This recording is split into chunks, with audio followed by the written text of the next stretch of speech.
This is Southern Cross News with Rick Fontaine. Good evening, everyone. Tonight, the Tasmanian community is rallying together to support our Attorney General. Vanessa Goodwin was rushed to the Royal Hobart Hospital after collapsing yesterday. Our reporter Louise Hedger joins us now. And Louise, is Ms Goodwin still in hospital? Yes, Rick. Vanessa Goodwin was rushed here yesterday after becoming extremely unwell. It is understood that she is in a stable condition, but it has been confirmed that she has multiple tumours on her brain. Further tests are being conducted to determine the full extent of her condition, and this news has shocked all members of Parliament. This is very distressing news for all those who work with her and those who know her. Vanessa is a warm-hearted, hard-working and highly respected member of our community. The Premier was visibly distressed this morning as he described his close relationship with his colleague. I've known Vanessa all my life. We were born 2 days apart. Our parents were best friends, so I consider her one of my close friends and one of my most trusted and reliable workmates. The Premier also advised he's taken responsibility for her roles as Attorney General and as Minister for Justice, Corrections and for the Arts. Needless to say, the absence of a very dedicated, committed and effective leader for the government in the upper house will have an impact, but the business of government has to go on. Ms Goodwin is only 47 and sadly lost her mother to the same condition last year. This sort of thing happens to people every day in our community, so I'm sure there are many who can empathise with what we're going through, but most importantly what Vanessa has to confront. The state's opposition leaders, Rebecca White and Cassie O'Connor, have expressed their support and their well wishes for what is likely to be a challenging time for those close to Ms Goodwin. Rick. Yes, thanks Louise. We certainly wish the Attorney General all the very best. A missing Tasmanian teenager has been located safe and well. 14-year-old Barry Angus Bedelf of Hobart was declared missing by Tasmania Police yesterday. He was found this afternoon. Well, a Hobart man who lost his brother to suicide 4 years ago has completed another impressive feat. Mitch McPherson and 6 mates ran from Burnie to Hobart to raise awareness on suicide prevention, this morning crossing the finish line after their gruelling and emotional journey.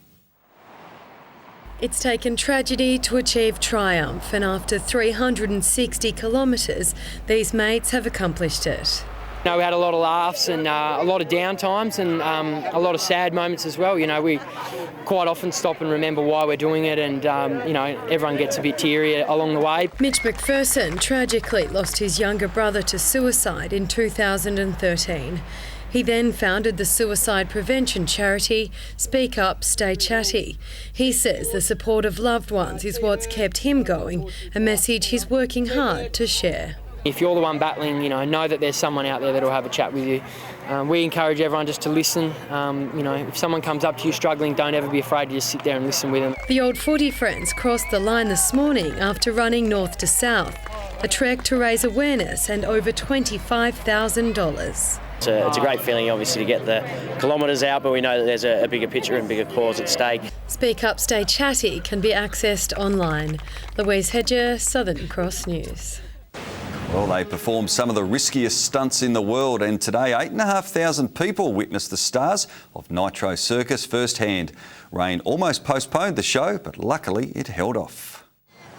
Rugged up, crowds packed into University of Tasmania Stadium, eager to witness some of the most death-defying stunts. I think it's going to be great. What are you most excited about? The bike spinning around in circles. Inside, it didn't take long for things to heat up. The boys are pumped. It's our first time in Launceston, so we've been out meeting the fans over the last couple of days, and the guys are just here to put on an amazing show. The rain holding off, ensuring the show could go on. The stars using motorbikes, rollerblades, a snowboard and even an esky to get the crowd going. For us, we forget what we're doing is pretty silly, and and the atmosphere and everything, so we're kind of used to it and we just get in the zone. But it's definitely exciting and there's a lot of adrenaline and pushes us to do what we do, and then the crowd helps as well. It's been 2 years since Nitro Circus last visited Tasmania. Organisers pleased with today's turnout. And tonight, in true circus style, the show will be packed up and the stars will make their way to New South Wales to do it all over again. Monique Dadson at Southern Cross News. Launceston's Princes Square has become a multicultural hub. Fashion parades, dragon shows and drum lessons part of today's Community Harmony Day celebration. It's been quite overwhelmingly successful this year, and it's great to see so many people supporting our community and celebrating diversity. Organisers hope to receive more funding for next year's event so more stalls can be accommodated. All money raised will help fund more events and programs from our newest residents.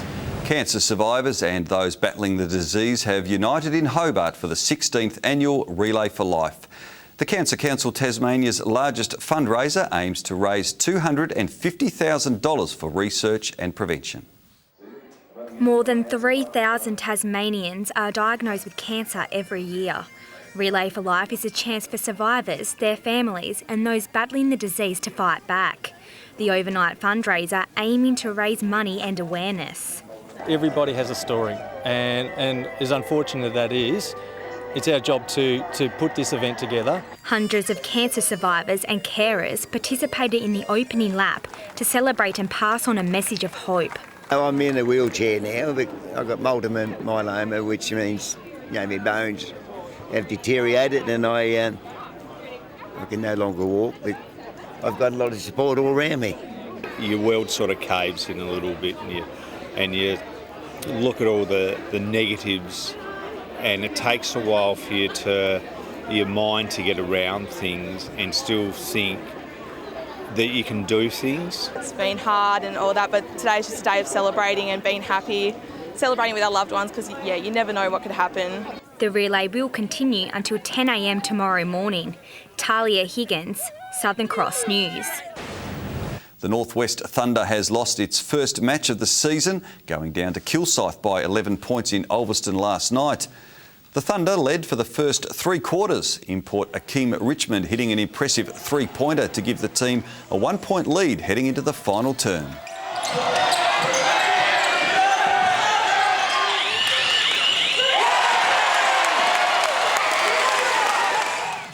But the Cobras hit back in the last 10 minutes, claiming victory. Tonight, the Thunder are in Hobart for its blockbuster match against the Chargers at the Goodwin Entertainment Centre.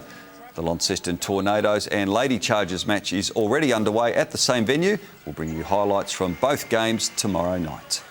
Good evening. Well, a cloudy day about the place today with some showers about the north and far south. Not too bad in the southeast though. Temps around average for March. Hobart and Launceston 20 degrees, 17 for Burnie and Devonport. 24 was the state's top recorded on King and Flinders Island where it wasn't that cloudy. 20 today at Smithton, Grove, Cape Bruni and Larapuna. 21 at Campania and Bushy Park with 19 at Strawn and also at the friendly beaches there on the east coast. Now the high-def visual light satellite sequence sees a great view there. Look at it, that cyclone Debbie approaching the Queensland coast. Plenty of cloud over Australia's south and sort of storms there up the north, up the coast there of New South Wales.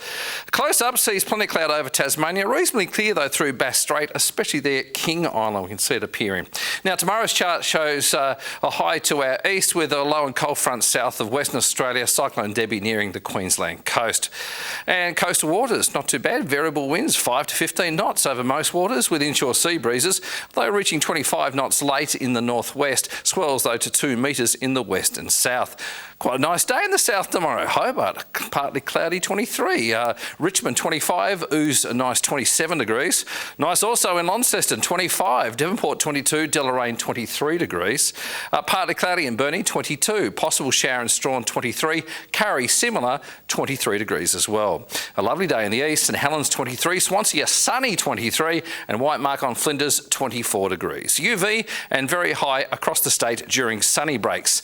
As we look to Monday and showers forecast across the state.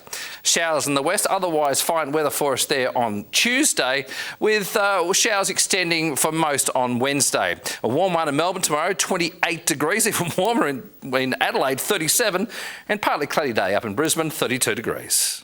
And currently still cloudy around the place, not in Hobart, 18 in Launceston, 17 in Devonport. And Rick, it's great to see the AFL back on the telly and the big win for the Dogs last night. Big win for the Dogs and hopefully a big win coming up for the Hawks tonight. Thanks very much, Ken. Well, that is all your news for now. Thanks for joining us. The AFL pre-game show coming up next. I'm Rick Fontaine. Good night. Thank you very much.